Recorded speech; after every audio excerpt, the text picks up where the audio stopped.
Paul Baxendale, the greatest challenge, navigating relationships after military service from warrior to civilian. Welcome to a profound conversation with Paul Baxendale, a sequel guest with a rich background in bodybuilding, personal training, and academia. Paul is an expert in bodybuilding, a former training partner of 6 times Mr Olympia Dorian Yates, personal training, and an esteemed life and physique coach. He holds 3 master's degrees in history, psychology, and literature, and is currently working on his PhD thesis. This 3-part discussion centers around the unique challenges faced by military and service personnel, particularly in relation to their service life, relationships, and the transition to civilian life. After listening to this show and what Paul reveals, you will be able to navigate the complexities of military and service life, improve your relationships, and create positive personal growth. The fact that over 90% of Navy SEAL marriages end in divorce is a statistic that underscores the challenges faced by those in such demanding professions. He highlights the psychological aspects of masculinity, the high divorce rate among military members, and the importance of understanding one's shadow self. This episode provides valuable insights into navigating the complexities of military and service life and personal development after and the relationships that follow.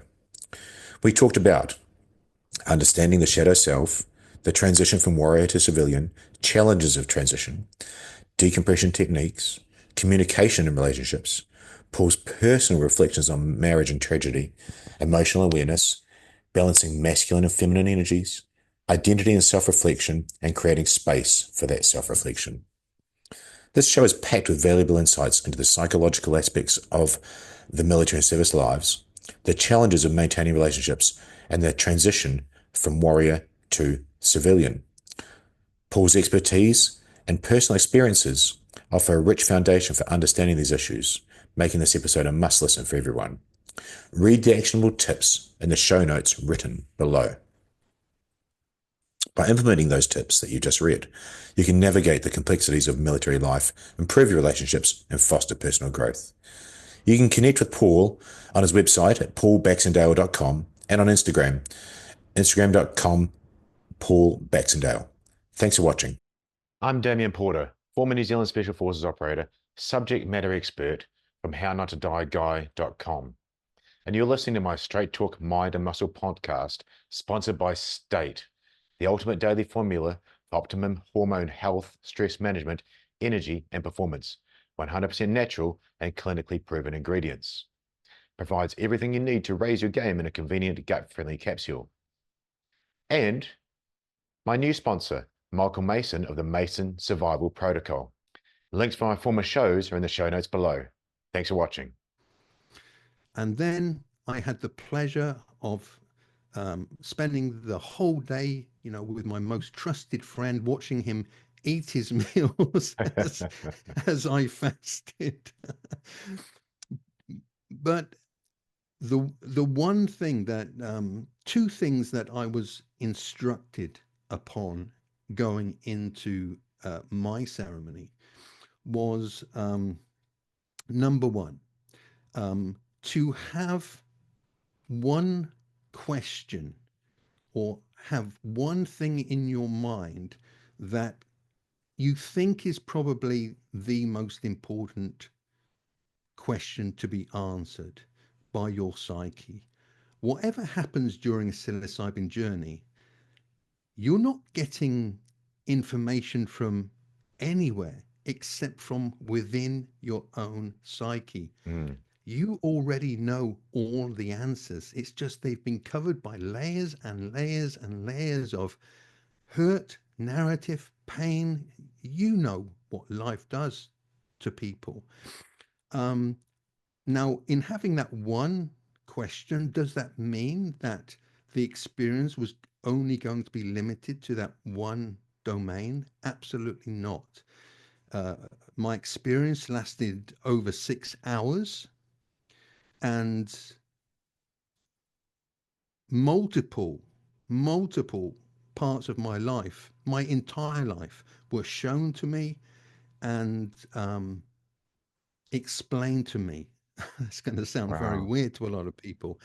I left the experience, the last hour and a half of the experience was a feeling of universal love.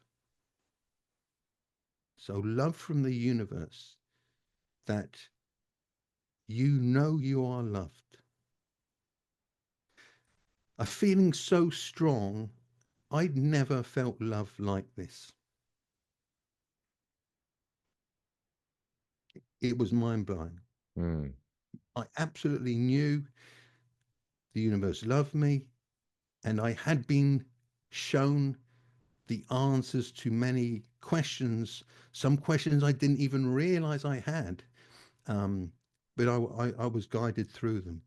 So after the preparation of the fasting and the fire and ice, the whole day was spent very calmly talking, talking about the potential journey ahead. And the second most important piece of information that I was given was always surrender to the force, whatever it is, always surrender. If you try and fight any part of that journey, you'll get a very unpleasant experience. You Wow. have to surrender to it. Part of the journey, and I think what the most transformative part of a psilocybin experience done correctly is the destruction of several egos. Mm-hmm. And so it's not just one. So it's not just like you always tend to think of your ego. Well, I was broken several times. It literally felt like I was dying. Now, the person who sat with me said, "Poor, like there was no sign of distress." You know, he said, "I knew what you were going through." Wow. He said, "I knew where you were." But he said, like physiologically, and this is the great thing with psilocybin from a physiological perspective. Like if you get hooked up to various machines, it will show almost zero change in markers from your, heart rate, your blood work. Mm. Almost nothing is recorded, but you're going on this internal journey of your psyche. Um, and so I experienced several ego deaths. Um, I'm not going to talk too much about it, but, I don't want to bore people. But again, some people may be kind of interested in, well, what does it look like and kind of feel like from within? Well, you're sat in a very comfortable position, and there's normally, or there should be, some soft, gentle music playing. Um, we chose chanting, very Mm-hmm. soft chanting in a particular frequency. And again, if you research the various frequencies in terms of whether they're good for you or whether or not they're bad for you, you'll be surprised at the power of frequencies. And the person who was sitting with me was sat right across me.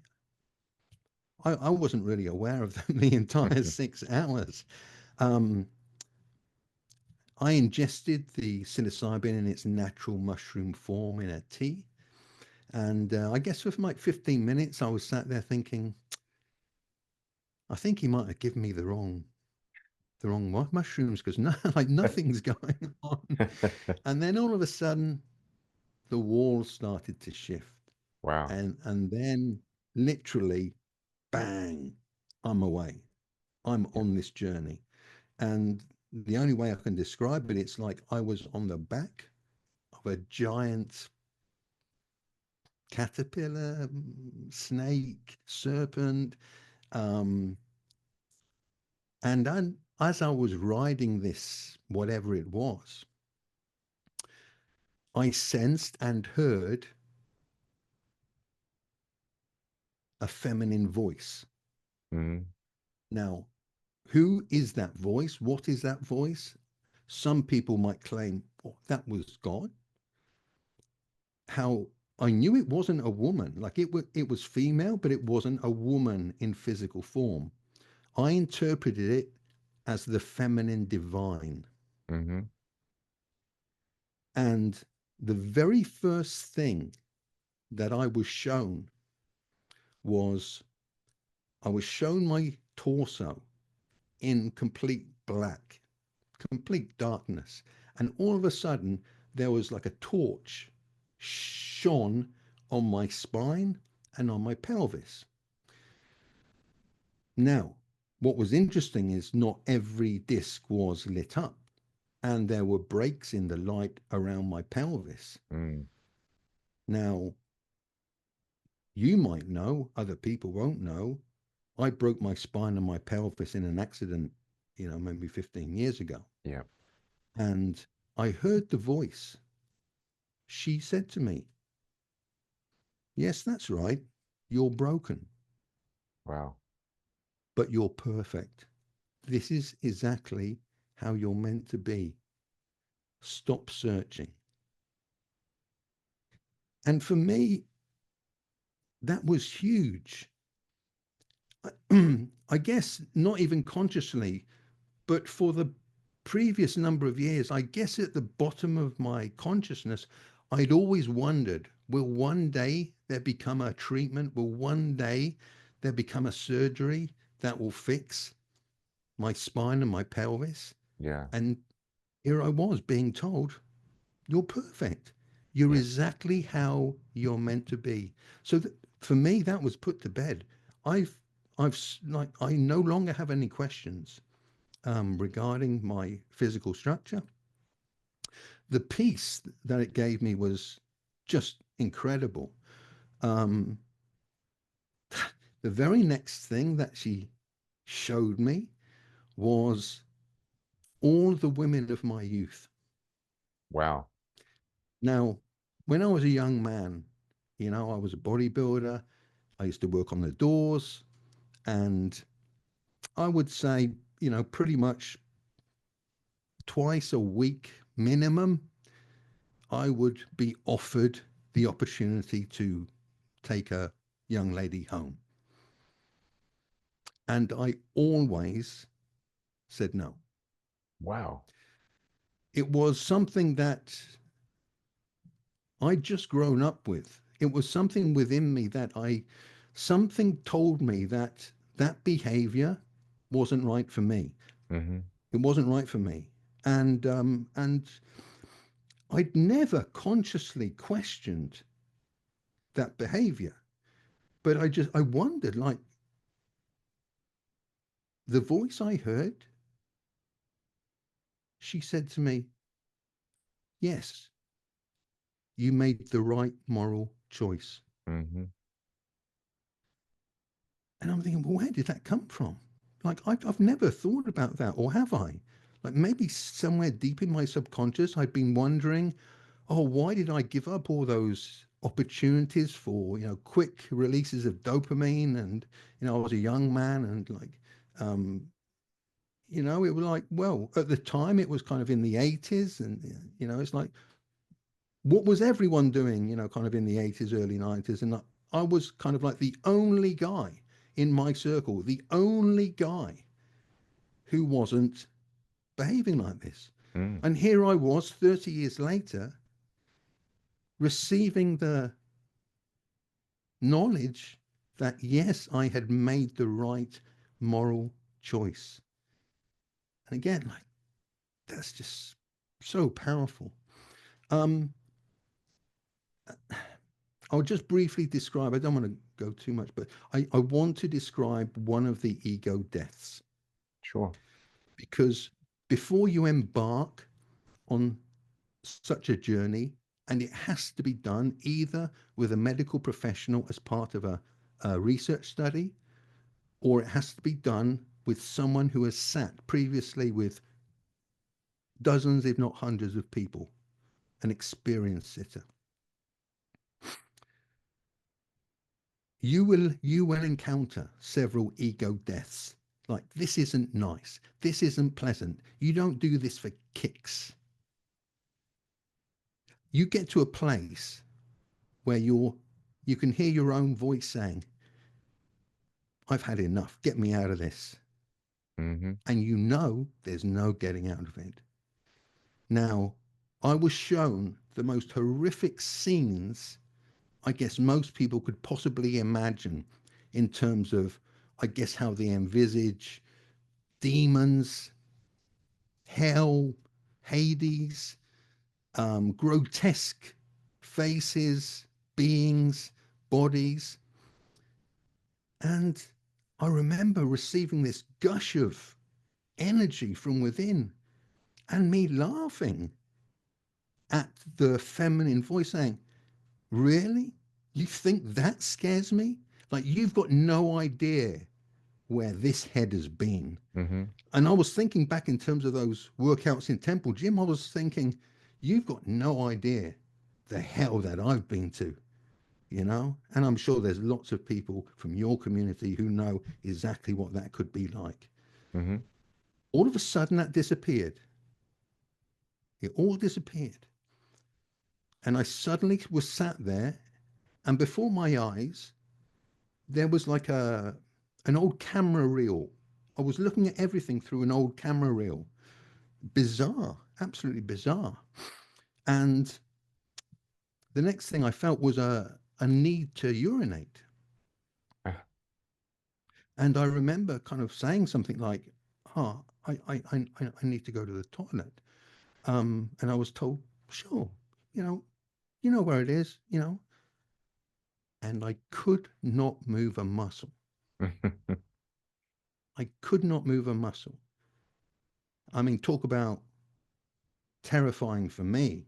Yeah. Like all those scenes of hell, no problem.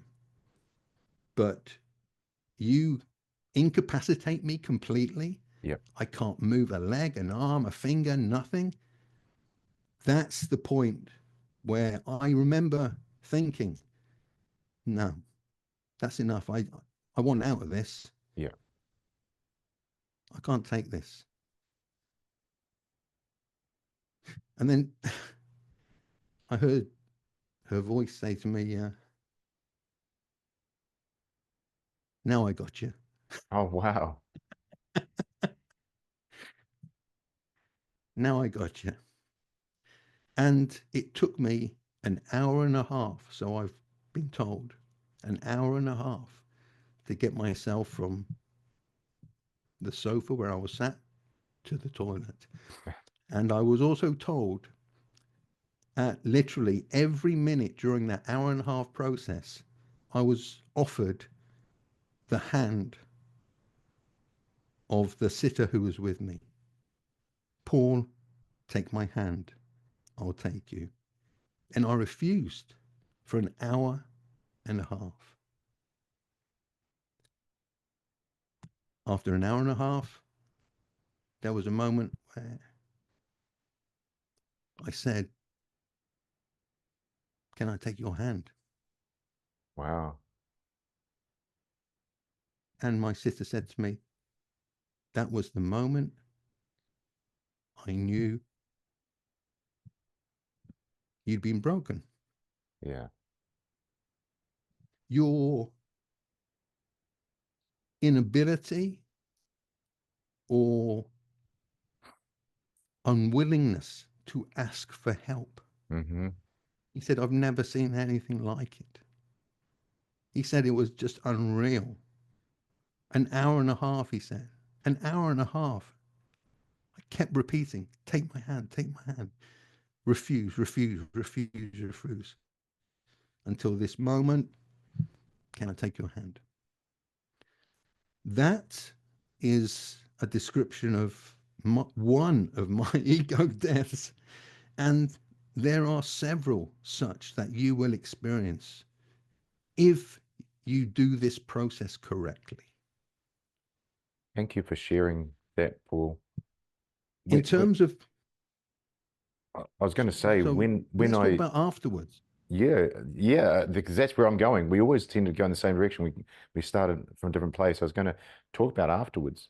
What I saw when before we started recording was a completely different man. Yeah, we met online and we recorded the show, which was one of the most powerful shows I've ever done. I was speaking to someone the other day, and I saw a very grateful man. You were very happy. You had gone through one of the most transformative things you've ever done, and I guess it was psilocybin. But I saw gratitude for a bunch of different things. You're a different soul. So yeah, let's talk about afterwards. Um, it's love. I was shown everything in the world that we know, as is the world. Everything is connected by energy. Everything is connected by energy. Whatever energy you are feeling at any moment in time, you are putting it out there to the person next to you, to the plant next to you, to the tree, to the animal. Everything is connected. Now, what's really beautiful about that is if you research into the realm of quantum physics, they're coming to exactly the same conclusion. Everything is connected by energy. Every cell is connected by energy. The next morning when I woke up, like there's no after effect. Like it's not like you've been drinking and you've got a bit of a headache. Nothing. I felt incredible. I felt incredible. The very first the very first thing that I did when I woke up was I messaged my best friend Dorian. The message was, "Don't start legs without me."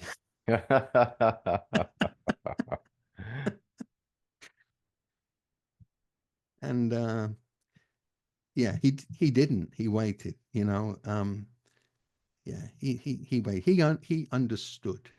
He knew um, what I'd undergone, and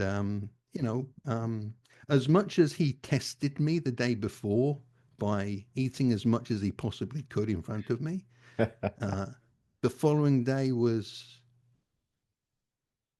one filled with a level of brotherly love I've never experienced before. Wow. Like it was so beautiful. And the incredible thing for me is it's been over a year since I did that. Hmm. It's been over a year. My world has changed. I have changed. I believe at a cellular level, every cell in my body has changed. What really struck me was when I arrived home. I was chatting to my wife about, the experience and the week I've had, and she said to me, "Where's Paul?" Wow. Wow. That's powerful. Yeah, that powerful. Um, she didn't know how or what or why. Mm. Um, all I said to her was, "Is that good?" Yeah, she said yes. Yeah. So, like I say, I have to caveat this. I have to caveat it with so much precaution Mm. because it may sound like such a quick fix. It is not a quick fix. The amount of work in preparing for this experience, you have to do the work. And afterwards, like, don't think that one night and everything's changed.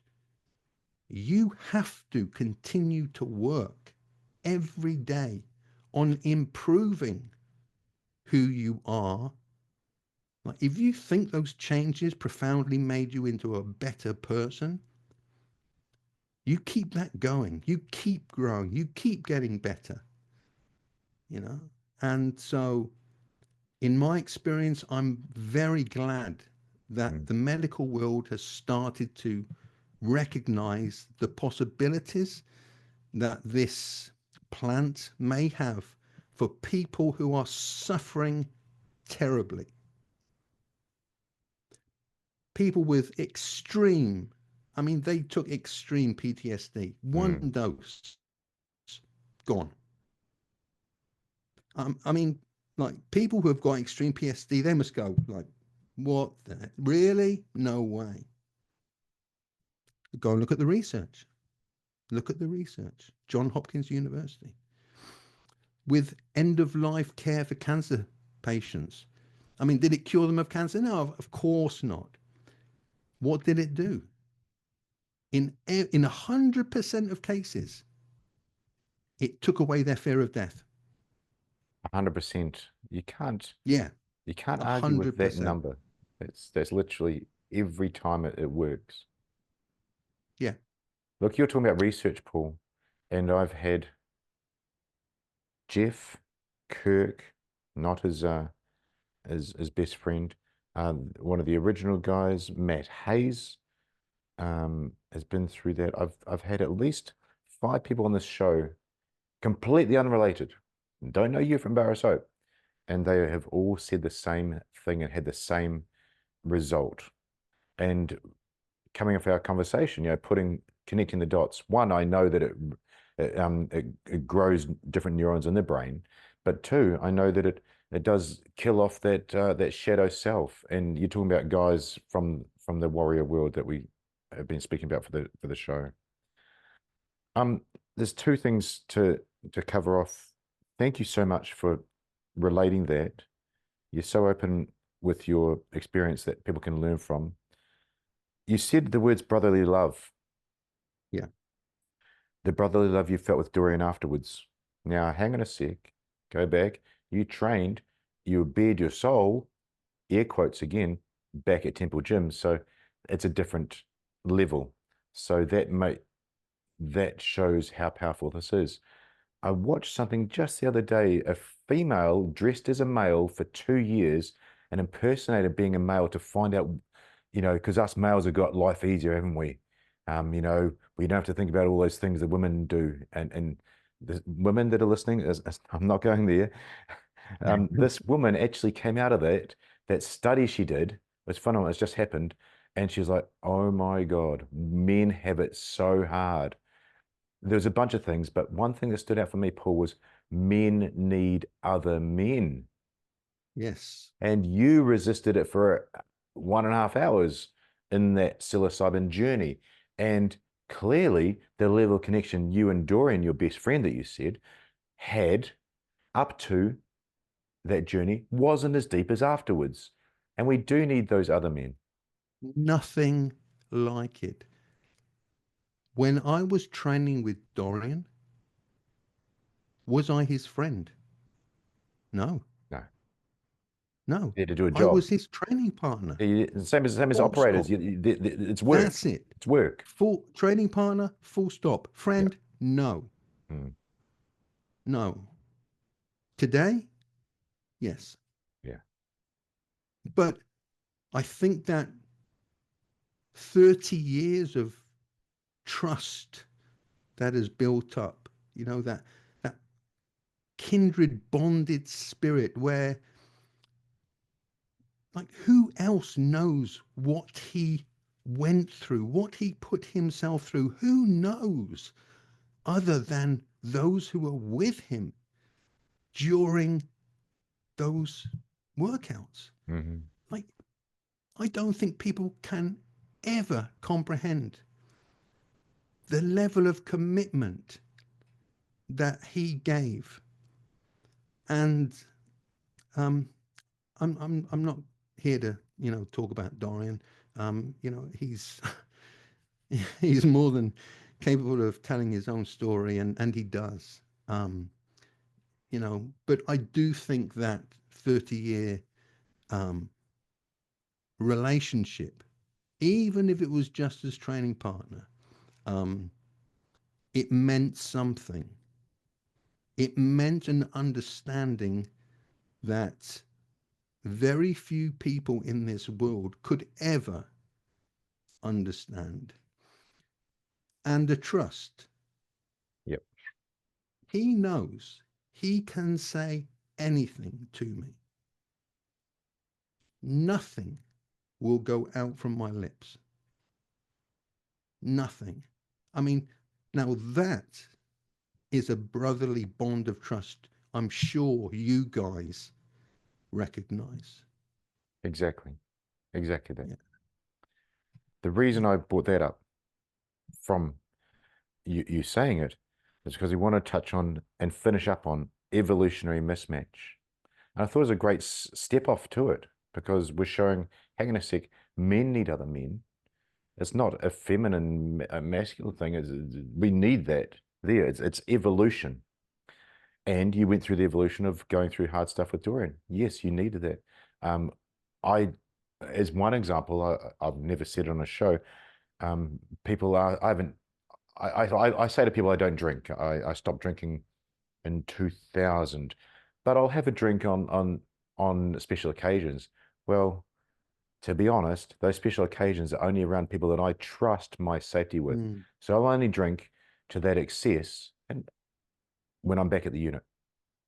Only when I'm surrounded by people that I have that brotherly bond with and I don't have that safety net around me. So that's one example. We need it. But evolutionary mismatch. Let's jump Yeah. off on And, that. and like you mentioned the differences with life experience of women and the life experience of men. Mm, And whether we want to accept it or not, they are very different. They are very different. You can argue social constructionism, till the cows come home, but you know what? You measure any woman's upper body strength compared to, that of a male, and no question. mm. It's like the biology is there for all to see. What women are really, really great at, that men really suck at, is talking to each other. Absolutely. Men are terrible at talking to each other. You know, where does that come from? Where did that originate? Where did that ability get lost or, get enhanced for women? But in terms of especially your community, and I'm going to talks directly to your community because I think there's never a better example than from where you guys and gals are coming from. You are warriors or were warriors at a time in society where the value of a warrior is not recognized, it's not um, heralded, it's not seen as worthwhile. Um, you go back 500 years, just 500 years, and and you see how the best warriors in the world were treated back then, and there's a reason for that, because over the other side of that hill potentially is a threat. Hmm. Should that threat arise, you better make sure you have the best warriors up front to protect your tribe, village, city, town, whatever it is. Hmm. Human evolution compared to societal change and technological change is so slow. So, our human bodies in 500 years, how much have they evolved? Oh, I A believe it's little bit, a point fraction, zero zero one. fraction. I've got some numbers. I got this 0.001% of DNA change over oh damn, I lost the last part of that. It's tiny. I think that was over every 5,000 years, to be honest. Wow. I Tiny. believe it. Absolutely believe it. And yet, the change in society in the last 50 years, Yes. it's just been mind blowing.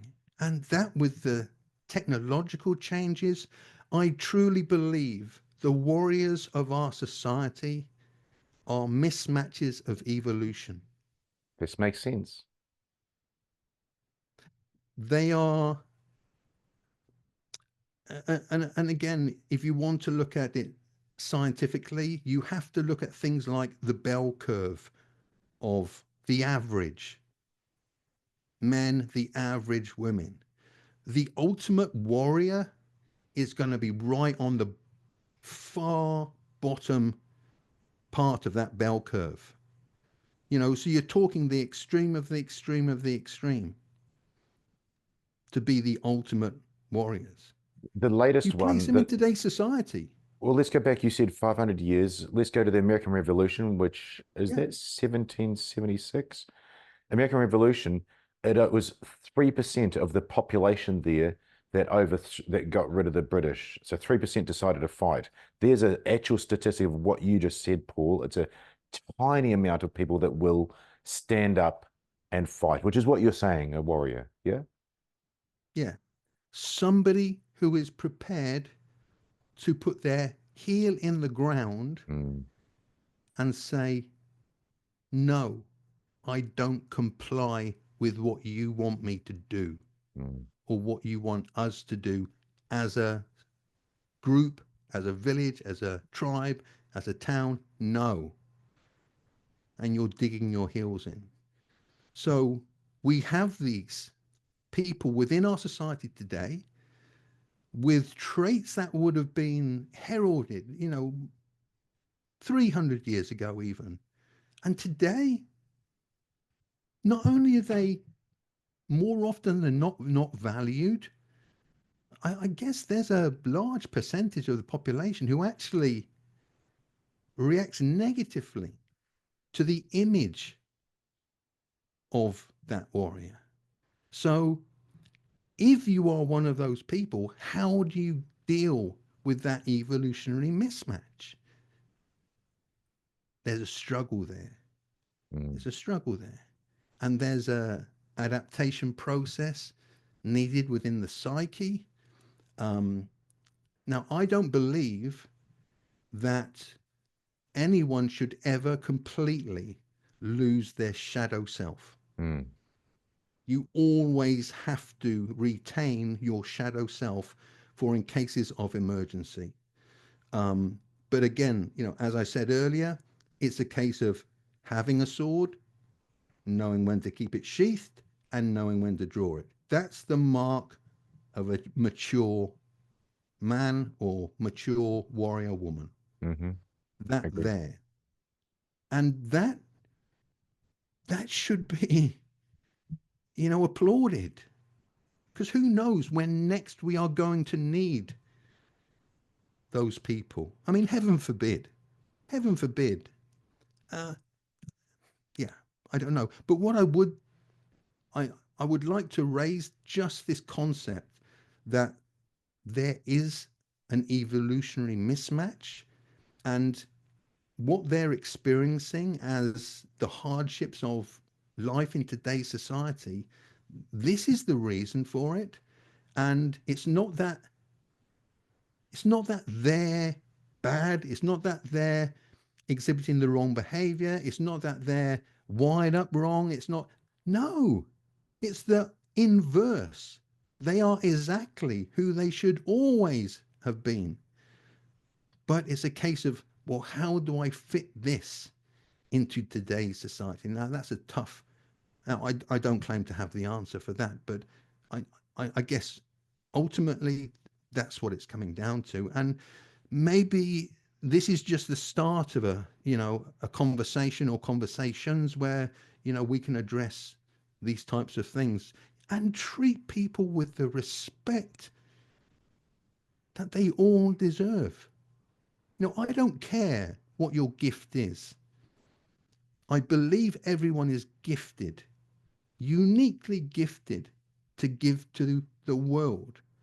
So I don't care what your gift is. I believe it should be acknowledged and it should be encouraged. And a gift, sadly, it always comes with a curse. Yeah. Always comes with a curse. So it's the curse you have to be aware of, and you have to, that's where the thought process has to kind of start. What is my gift? What's the gift to the world? Okay, let's flip it on its head. Now, what's its curse? What's the curse that comes along with it? Because there's always one.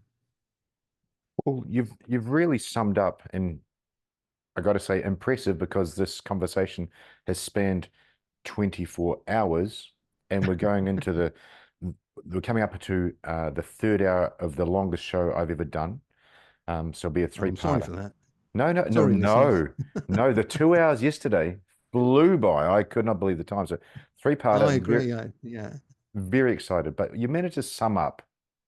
We went through the transitioning every day going home. We went through transitioning out of a career into normal life, air quotes again. But you've really summed up, hang on a sec, how about, you know, Dr. Kirk Parsley's best friend joining the SEALs at 19? How about he goes into that with eyes wide open that, hang on a sec, maybe I shouldn't get married, maybe I should, what am I going to be looking at when I coming out? So eyes wide open of what this actually is, rather than I've just got to get through this bud selection. I've just got to get through this training course. Eyes wide open of what this really means. I saw so many relationship breakdowns in the unit and went through them myself. And do you know the only ones that I saw that survived was the traditional Maori type relationships, where the woman had a delineated role and the male had a delineated role, and they were amazing soldiers, and they've gone on to become sergeant majors of the army and sergeant majors of the defense force, and we've had people on the show. But I think, summing up, you're starting a conversation, Paul. You've done that here of, okay, yes, you're a warrior. Yes, you're born to do this, but that doesn't mean it doesn't come with a curse. We've got to have those eyes wide open. Maybe I've got to, hold off on family life. And it's not nice saying this, but just knowing these things. And then if we do know it, then we maybe have solutions around it, and rather than it just hitting us square bang in the face after you've gone up the aisle, and 2 years later you haven't seen your wife, and it's all gone. So I think you've been very clever in your thought process, which doesn't surprise me, given that's what you've done No, with thank your you. And education. absolutely. And I wouldn't want anybody to think that, I'm talking that there aren't exceptions. No, Of course, there are exceptions. But again, what I'm looking at are the bell curves, yeah, the averages. And when I see something, like those statistics, that hurts me, ninety because I percent. know the hurt and the damage that it's doing to multiple people. And can we avoid those? Can we not make those happen? I guess is the question. It's not, there's no easy answer. I'm not saying there is, but I think it's a conversation, you know, we should all have. I agree. 90% of Navy SEALs ending in divorce is a statistic that is clear. All the numbers we've both thrown out here are very clear numbers. We worked on logical things. And you've come up with action steps and solutions, and conversations, again, that people listening to this, hopefully it's just inspired thought processes that they can go away and converse about, and come up with their own solutions. But yeah, like you said, 90%, there's 10% that are the outliers, that are the people that do succeed. So there are people out there that make it work. But it's been an amazing conversation, Paul. From Thank you very coming up much. with the idea, of talking about this, to actually bring it to fruition, I think we've succeeded in talking through it. I think the listeners have got a lot out of it. It's been phenomenal. I hope so. I hope So so. It's great to see you again. It's always good to see you. Um, I always enjoy these conversations. Like, I get so much out of them myself, because talking is thinking. yes, Talking is thinking. And like, whenever I have a conversation like this, I'm thinking at the same time, like literally on my feet. I'm seeing what strands I can take, and what feel right, and what doesn't feel like solid ground. Um, and I think this is what we can do if we have these conversations. It's just like thinking out loud, so we can all start to think on the same problems and hopefully find some solutions. And if, as you say, and it's not just as you say, Paul, it's literally every person I've ever studied under, John Keogh, Tony Robbins, anybody that talks about any kind of self-development, the universe is connected. You know, thoughts are real forces. The universe gives whatever you want to say there. But if as everybody suggests it's connected, then more people thinking about this can come up with a greater solution. It's great to see you too, and I after our first show, you know, so, taking you didn't mean to take you there, just talked about your journey, about your accident, and it was phenomenal to hear you open up. I'm so grateful and happy that you've gone through that psilocybin experience and come away with such a transformative change as well. So I'm very happy to see not only you, but also to see that in you as well. Well, I think that says something about yourself, because I've never spoken publicly about Wow. my psilocybin journey. Wow, I So had no that's idea. down to you. And Yeah, that's down to you. I guessed it when we were chatted offline. Yeah, I didn't know if I was prepared to go there, but there I was. It's meant to be. Well, thank you for your service. People say that to me a My lot. It's pleasure, a sir. strange thing As Americans always. say, but I mean that because by sharing that personal journey, that's serving others, and that's what I hope to get to people from the show. Thank you very much. Talk to you again. Absolutely, Paul. Thank you. I'll hit pause. We'll have a chat. Thank you so much. Pleasure. Thanks very much. Goodbye. Hi, thanks for watching. I'm Damien Porter, former New Zealand Special Forces operator and former Australian police officer, and your podcast host. Please check out my new project at hownottoDieAguy.com, where I teach everything you need to know to both males and females, at-risk populations, schools, kids, and the elderly for self-defense, situational awareness, and all-round skills that every good person should know. Thanks for watching.